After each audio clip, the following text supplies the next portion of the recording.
There's something quite revolutionary about carving out a little corner of the world that's just for you and your imagination. A place that tells your brain and your heart this matters. Whether it's a sunlit desk by the window, a chaotic kitchen table, a spare bedroom turned mini studio, or a bespoke garden cabin.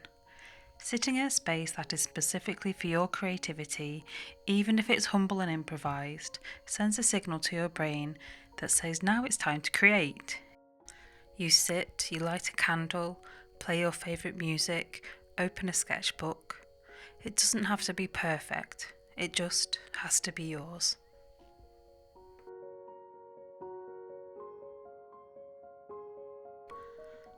So I'm going to show you around my studio space where I create and where I work on my small business, Petals and Papier. This is our spare bedroom in the home we rent in Edinburgh. I've not always had a space like this, and I'm truly grateful for it. I love being in here and I want to make the most of it whilst I have it. I hope you enjoy looking around. Maybe it'll give you some inspiration, or maybe you're just like me and really nosy. So I'll start by showing you inside my bureau. This is where I keep most of the stock that I sell at Petals and Papier. All of the paper products, the vintage paper products, as well as Japanese paper products, and the stickers that I create myself as well.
And then inside this drawer I have lots of materials that I use for product photography, and pressed flowers as well that I used in photography and when I'm packing orders.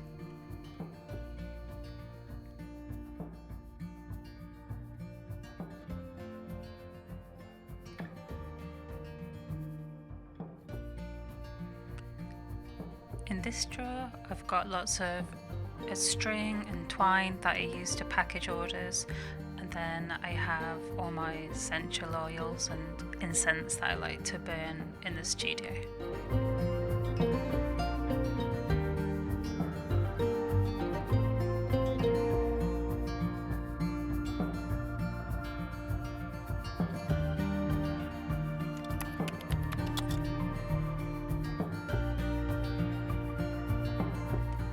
This is my desk where I sit and spend a lot of time.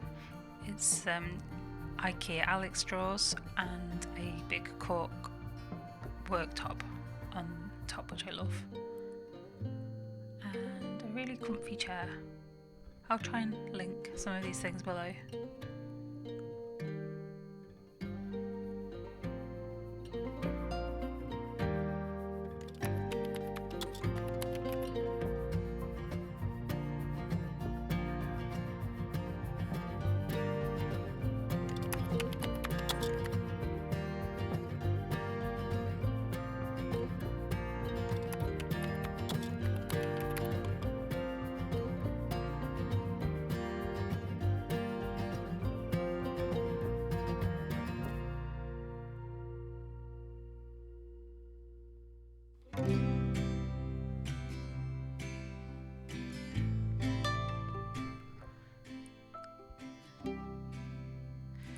This is where I store some of my art supplies. I have my scissors and clamps that I use.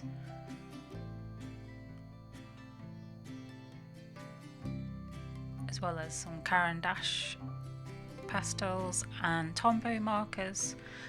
And then in this bamboo spinny thing, I have all my coloured pencils and paintbrushes. The Caran d'Ache luminants are one of my favourites, as well as the Derwent drawing pencils as well.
This drawer has my most used stamps and ink pads and my washi tape. And here's a drawer full of sketchbooks and used traveller's inserts. This is my current sketchbook. It's a Royal Talons Art Creations.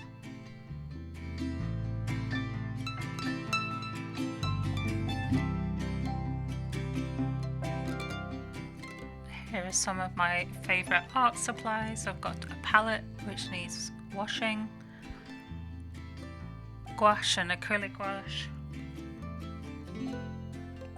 And in this little tin I have some of my favourite watercolours.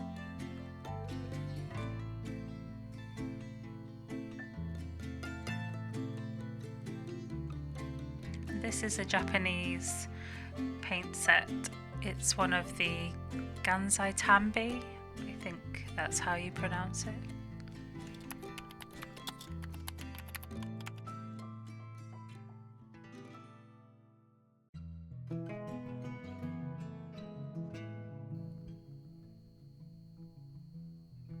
So this is an old filing cabinet that I got from an antique shop, and it's just full of ephemera that I use in collaging and journaling, and it's also full of like envelopes and things for ephemera packs and packing supplies as well.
So this bench is where I do most of my order packing, and up on top is a shelf where I keep all my art books and vintage books.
So underneath the bench is where I keep my printer.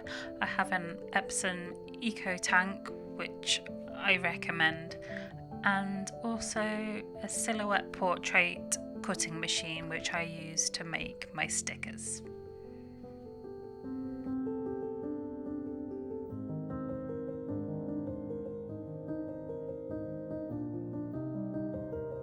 We often think of creativity as being magical and elusive, showing up whenever it pleases, but I think sometimes we need to give it a place to land.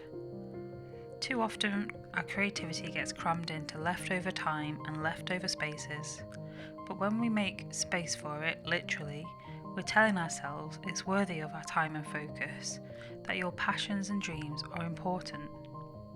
The space doesn't have to be perfect, it just has to feel like you, a few meaningful objects, your creative tools to hand, and maybe a cosy lamp.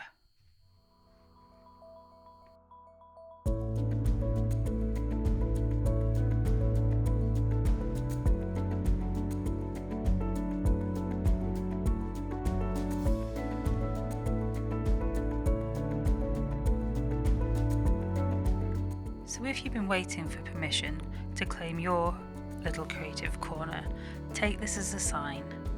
Rearrange the furniture, clear the table, light the candle. It's worth it.